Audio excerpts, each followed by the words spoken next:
In a historic diplomatic move, Britain, Canada, Portugal and Australia have all broken decades of policy by formally recognizing a Palestinian state, with France and other nations expected to follow at the UN General Assembly.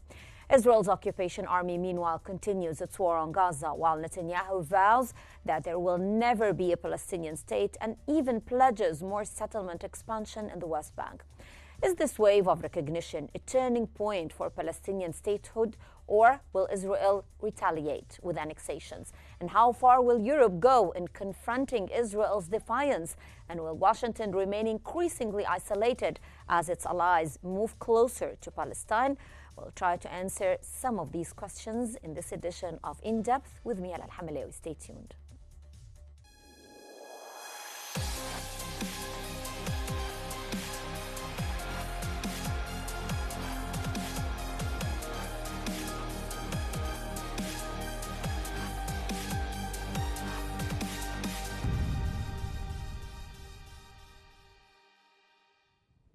According to the New York Times, the recognition of Palestinian statehood by Britain, Australia, Canada and Portugal reflects growing frustration with Israel's conduct in Gaza and the West Bank, where tens of thousands of Palestinians have been killed by Israel and much of Gaza destroyed. The announcements came just before the UN General Assembly, where more European nations, including France and Belgium, are expected to follow suit. Legal experts note that Palestine meets the basic criteria for statehood: a population, territory, governing authority, and international representation, even if borders remain disputed. Recognition, they argue, not only acknowledges Palestinians' right to self-determination, but also creates a legal basis for countries to reassess relations with Israel, including trade that supports illegal settlements. With 147 UN members already recognizing Palestine, Britain and France's move adds weight as permanent Security Council members, leaving the United States isolated as the sole holdout among the five veto powers.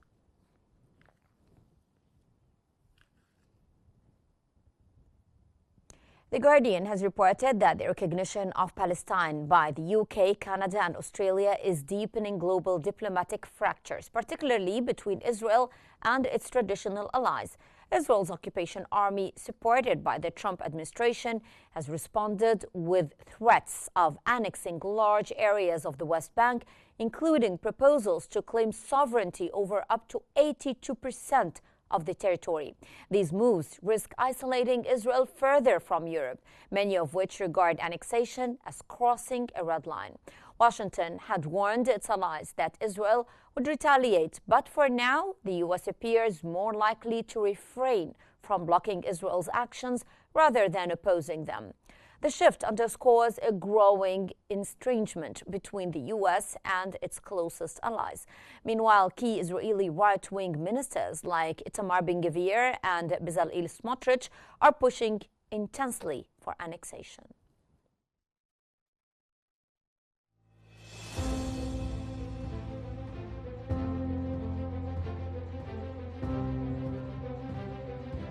A historic wave of recognition for Palestine is reshaping international diplomacy. Britain, Canada and Australia, all traditional allies of Israel, formally recognized the state of Palestine on Sunday. Portugal soon followed.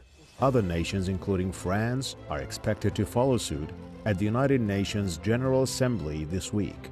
For decades, Western powers resisted recognition, insisting it should come only through negotiations. But Israel's devastating war in Gaza and the expansion of illegal settlements in the occupied West Bank have shifted the global mood. Leaders in London, Ottawa, and Canberra said the move aims to keep alive the two-state solution and empower Palestinians committed to a peaceful coexistence. Israel reacted with fury. Prime Minister Benjamin Netanyahu declared there will never be a Palestinian state and vowed to expand settlements further. Members of his far-right coalition are pressing for the annexation of vast areas of the West Bank. Palestinians welcomed the step, Mahmoud Abbas called it necessary for lasting peace. That makes the United States the only permanent member of the United Nations Security Council that does not recognize a Palestinian state, leaving Washington increasingly isolated, as even its closest allies side with Palestine. However, many argue that the step is only a symbolic gesture and doubt it will have any consequences on the ground. Britain's historic breakthrough in recognizing Palestine comes after decades of being the nation most instrumental in establishing the State of Israel since the Balfour Declaration. UK Prime Minister Keir Starmer made it clear that this is not a reward for Hamas, as Israel claims, because it means that Hamas will have no role in Gaza's post-war governance, adding that the UK will sanction Hamas. In the end, the real test of these recognitions will be whether they translate into pressure to hold the ongoing genocide in Gaza and pave the way for a genuine Palestinian state, or remain symbolic declarations with little impact on the ground. And for more analysis, we're joined from Cairo by Dr. Muhammad Osman, International Relations Specialist, and from Washington by Mrs. Ginger Chapman, lawyer and political analyst. Welcome to Q News. Now, I'll start with you, Dr. Osman. Now, Britain, Canada, and Australia, longtime allies of Israel, have formally recognized Palestine. How significant is this diplomatic shift in the global order? Thank you for having me, Hannah. Greetings to you, to Mrs. Chapman, and to your honorable audience. Of course, we are on the precipice of a historical development, indeed, because right now the Palestinian state is garnering ever more recognition than any previous time in history since the state of Palestine was proclaimed by the Palestinian Liberation Organization in 1988. As things stand, over 152 countries have recognized Palestine, and more countries are expected to follow suit after Canada, Britain, Australia. France is expected to issue a recognition maybe within a few hours or a few days. The same goes for Malta. Portugal also did recognize Palestine yesterday or the day before yesterday. So it is rather an immense boost for the Palestinian cause and its universal legitimacy. However, of course, this step so far, despite its magnitude, is merely symbolic at this stage, Hannah.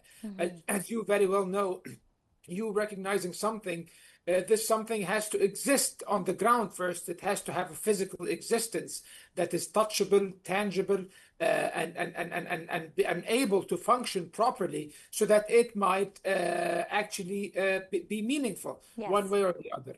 And the thing is that the Israelis are making sure that the Palestinian state will be all but an impossibility through the policies they undertake on the ground. So powers like Britain, and Australia and France and Canada and the multitude of Western countries that have recently recognized Palestine's need to back their action, the decision with concrete action in order to pressure Israel to stop its bleeding of the Palestinian cause and the Palestinian nation. Literally, they are bleeding out the Palestinian nation as we speak, killing thousands of Palestinians and taking away land from the Palestinians, both in the West Bank and in Gaza. So this is something that needs to be explored by those countries, because before they recognized Palestine, 147 countries already did recognize Palestine. Palestine, when it was proclaimed back in 1988, about 80 countries recognized it, including back then the Soviet Union, for example, and the entire Eastern Bloc and the entirety of the Arab and Muslim world, 57 countries. So as you can see, Hala, it doesn't matter how many countries recognize you. What really matters is putting an end or putting a stop to the Israeli transgressions and violations on the ground. Israel on the ground is making sure that it will never allow the proclamation or the establishment actually of a Palestinian state. Yes. And they are even threatening that they will retaliate with very harsh measures. Perhaps, Dr. Osman, the weight here is that those are veto countries, and that makes the U.S. somehow isolated. So I will get back to that point with you, but I will go now to Mrs. Chapman. As I mentioned, Mrs. Chapman, now the United States is now the only permanent member of the UN Security Council that does not recognize Palestine. How does this affect Washington's credibility as an international mediator in conflicts? Thank you, Hala, for having us today. Greetings to your viewers and to Dr. Osman, your other guest. Thank you. And this does affect America's credibility, but more than being the lone holdout, the veto on the Security Council, this shows that the United States is out of step, and we are only motivated to unconditionally support Israel, even though this is ultimately acting against the long-term interests of the United States. Mm-hmm. And indeed, we do see that America is engaging in many chaotic activities, and our relationship with Israel is putting us in a position where a great example is President Trump and his envoy Steve Witkoff arranged a negotiation, arranged to have Hamas be in Qatar, in Doha, for negotiation to consider our latest peace proposal, at which point Israel strikes Hamas, strikes the negotiating team. This is an incredible black eye to the United States, in addition to it being a war crime and a violation of another country's sovereignty, essentially an attack on an ally of the United States. It makes the United States appear just as deceptive and duplicitous as our alleged ally in the Middle East. And this has only served to increase and escalate the tensions in the area. And one of the risks, as Dr. Osman pointed out, is that this recognition finally of Palestine as a state comes after Israel has destroyed all of the administrative infrastructure of a state. For example, the ability to make currency, the ability to have administrative offices to govern any regions, yes. The ability to even to pick up the garbage, to have sanitation and education. So Israel has intentionally destroyed all of the state infrastructure that Gaza and Palestine, the West Bank, would normally have. This has been an ongoing campaign, which is why they could not allow the Palestinian Authority or the PLO to ever assume any sort of governance, because if there's any sort of governance, then it would appear that Palestine could indeed run itself. So we are entering another dangerous period. Israel has said they're going to step up their campaign.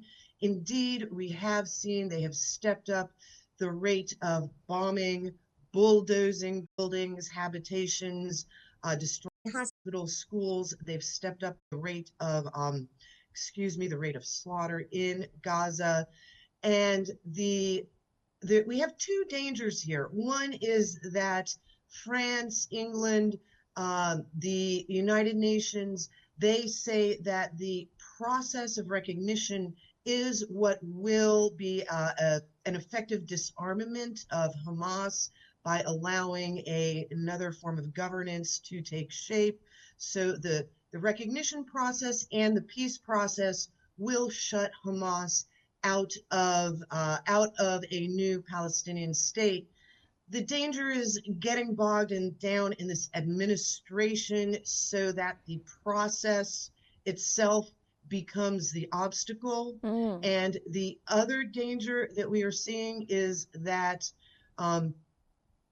people are looking at Israeli Representative Ron Dormer's comments from a couple of months ago, where he has threatened that if recognition becomes closer, then their last resort will be to actively go after Iran and create a massive escalation in Iran, the sort of which will devastate the entire region. Okay. So this is a very critical time for us. We have a lot of dangers. We must keep an eye on the process within the United Nations and how that is developing. And then also, once again, Israel's on the ground. They want to settle in E1 area. They've openly said now that their intention is for there to never be a Palestinian state. Now this is out in the open. So the desperation on the part of Netanyahu, the discontent, he is now, the families of the hostages in Israel are now saying they realize this means the hostages, they will not get their family members back.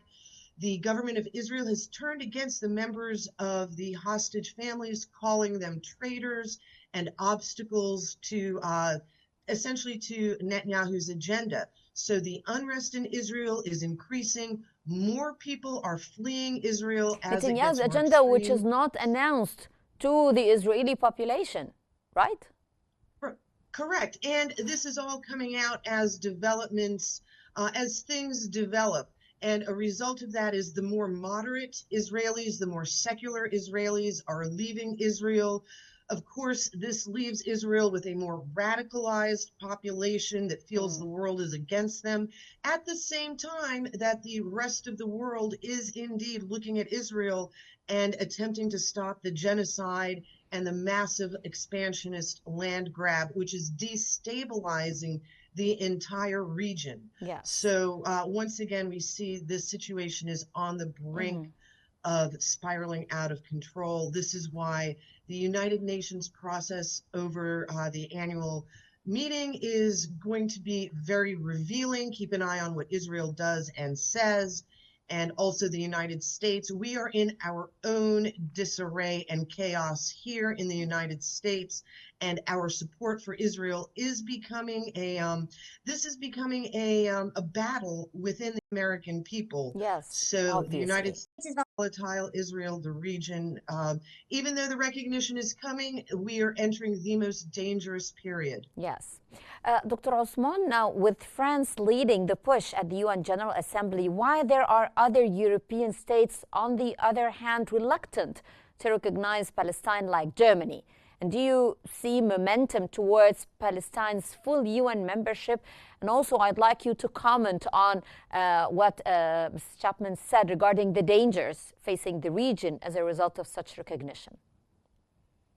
I think that further European recognition will not be the determinant whether Palestine gets granted a UN membership or not, because this is a political and a legal matter, actually, and for Palestine to be granted a full UN membership, this needs to be approved first by the Security Council, and afterwards it has to be approved by about 2/3 of the UN General Assembly. And of course, you know, this is dead in its cradle when it is in the Security Council, because the Security Council means it requires at least the consent or at least the abstention of all of the, either the consent or the abstention of the 5 permanent members of the council. And as you just said, and Ms. Chapman just said, the US now is singled out as the only one of the big 5 that is still refusing to recognize Palestine and to unconditionally support Israel.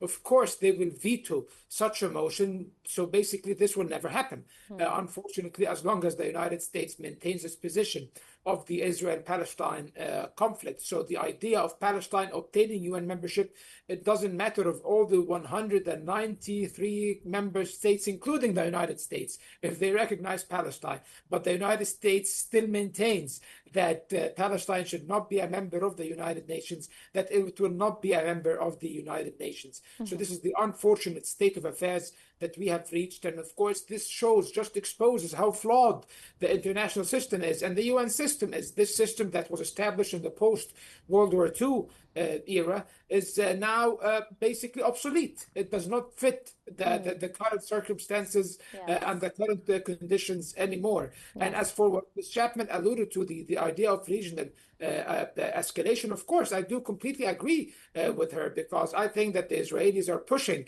for further escalation in the region to deflect attention from the carnage and the obscene crimes they are committing in Gaza and in the occupied Palestinian territories. And I fear, Hala, that now after the expanded recognition that Israel now has been provoked like a mad beast. So this mad beast means that their action entails that the worst is still to come. Maybe the possible annexation of the West Bank, more carnage in the Gaza Strip, attempting to move forward with the complete displacement of the Palestinians out of the Gaza Strip, with all of the regional dangers this entails in terms of security and stability. And also they might even move to defund completely the Palestinian Authority, or attempt to even remove it entirely and dissolve it from the occupied territories, from Ramallah and the other areas in the West Bank, which basically will make it a government in exile. And we know that governments in exiles never really work. So I think, unfortunately, as long as Israel will pursues unwarranted escalation and violations without any constraints placed on them, we will see the worst. And the problem is that the United States, of course, as we all know, provides unlimited and unconditional support to Israel. It's even reported now that the United States has greenlit the partial annexation of parts of the West Bank, which would be a disaster if it actually occurs, and it might actually inflame the West Bank and ignite another intifada over there. And also, what's really important at this point is that these European countries and Western nations, they have to back their recognition with concrete measures. Concrete measures mean that they have to pursue a regime of sanctions that need to be applied on Israel, a very stringent one, in order to counterbalance the unlimited support and political cover the United States provides to the state of Israel. If this does not happen, Hala, then what these countries are doing is merely a preemptive exoneration of themselves of what is to come.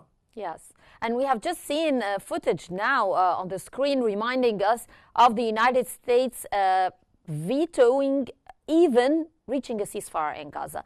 Now, Mrs. Chapman, how do you interpret the fact that America's closest allies, the UK, Canada and Australia, have taken a stance that contradicts Washington on the recognition of Palestine? Well, this stance is actually a reflection of how complex the entire global situation is, because the E3 countries, France, UK, Germany, these are also the countries that most want to attack Russia. These are the countries that want to bring down Russia. They've had this as a long-seated goal. And unfortunately, their ambitions to remove Putin, break apart the Russian Federation, and take the Russian resources are affecting their ability to deal honestly with the Israel-Palestine situation. And this is because, on one hand, they want to see what kind of leverage they can get over Russia with Israel by going through Iran. Iran has ties to essentially trying to take down the Russia, China, Iran triad.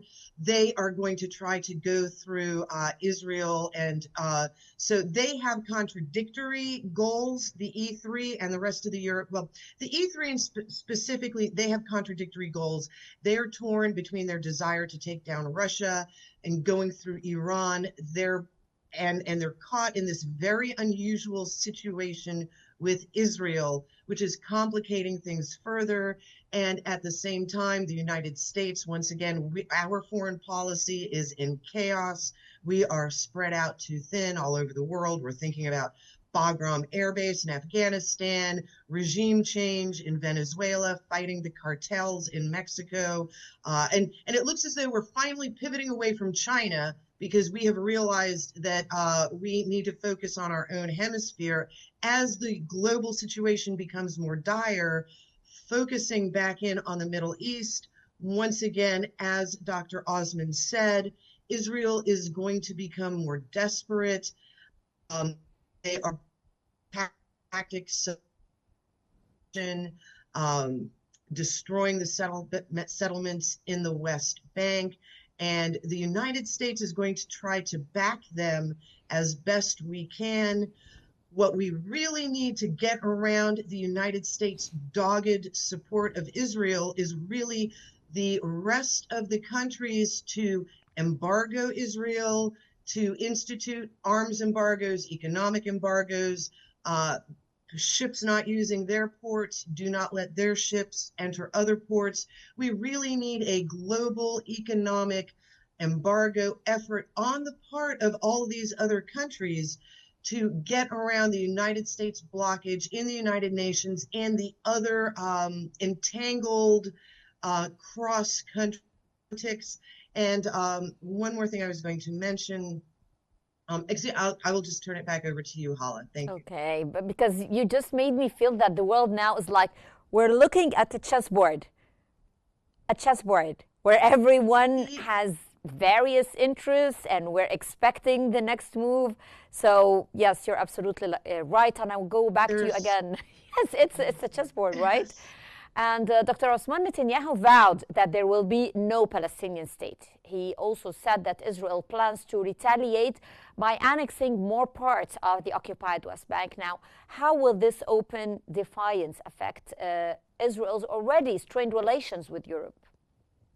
You know, it's as if sometimes I feel, Hala, that most of the world sometimes, especially the Western world, is either blind and deaf intentionally, you know, because Netanyahu has been saying that for decades, actually, that the Palestinian state will never exist. He was saying that since his first premiership in the late 1990s to completely sabotage a very serious peace process back then that was undercut by the assassination of Yitzhak Rabin, the prime minister of Israel back then, who was apparently way more eager, along with the Israeli left, to actually reach a peaceful settlement. And of course, Netanyahu has taken Israeli bloodlust and madness and unilateral thinking to a whole new level after the 7th of October. It's as if this was the ultimate chance, the ultimate opportunity for him, first to evade his own political problems, to avoid accountability on account of his own corruption and cronyism, along with his wife Sarah and his family and his other lackeys, and also to exonerate or at least attempt to evade responsibility for the disaster of October 7th. So what he's doing right now is trying in this very with this very Turanic mentality, trying to establish the land of Greater Israel, and is even using biblical texts and biblical narrative in order to attract the support of the zealots and the radicals inside Israeli society, and even among the evangelical, some segments of evangelical Christianity in the West, who also share some of these. This is an old political game that has been used by tyrants throughout history. Exactly. He's playing the same game. He reminds me of for example, political Islamists. They do the same thing, for example. It's been since the dawn of history. Exactly. You know, how religion could be sometimes a nationalism at the same time. Two very sacred ideas can be used so maliciously by state actors. So this is what Netanyahu is doing. So now he is putting his words into action by actually ensuring that the Palestinian state never exists. And we've seen that, for example, let alone carnage in Gaza and the West Bank, which most of the Palestinian state exists, and were the more important urban centers of Palestine, and also Jerusalem. East Jerusalem exists, which is recognized as the capital of the state of Palestine, East Jerusalem. Now he revealed his plans, or he approved the plan to establish the E1 settlement complex, for example. What does that do? And he did that preemptively, of course. It bisects the West Bank. It prevents the establishment of a coherent Palestinian state, and turns the West Bank into an archipelago of Palestinian cantons and communities that are not interconnected, that have to go through Israeli checkpoints and barriers. And it's all preventing the establishment of a real state, as we all said, with its infrastructure and everything. The only way that this can be answered, again, and I'm sorry for repeating myself, is by imposing sanctions. Yes. So if the Europeans are not willing to impose sanctions, and Mrs. Chapman just said the same. Embargo on Israel. I completely agree with Ms. Chapman, of course, since Europe is one of the largest trade partners of Israel. Yes. So they can pain Israel and pressure it if they want. Mrs. Chapman, I would like to thank you so much, and also Dr. Muhammad Osman. We had with us Dr. Muhammad Osman, International Relations Specialist. Thank you so much. And also Mrs. Ginger Chapman, lawyer and political analyst. Thank you both for your valuable insights. It has been a very enjoyable interview with both of you. And ladies and gentlemen, this concludes today's episode of In Depth. My name is Hilal Hamalawi. Thank you so much for joining us. Stay tuned for more updates here on Q News.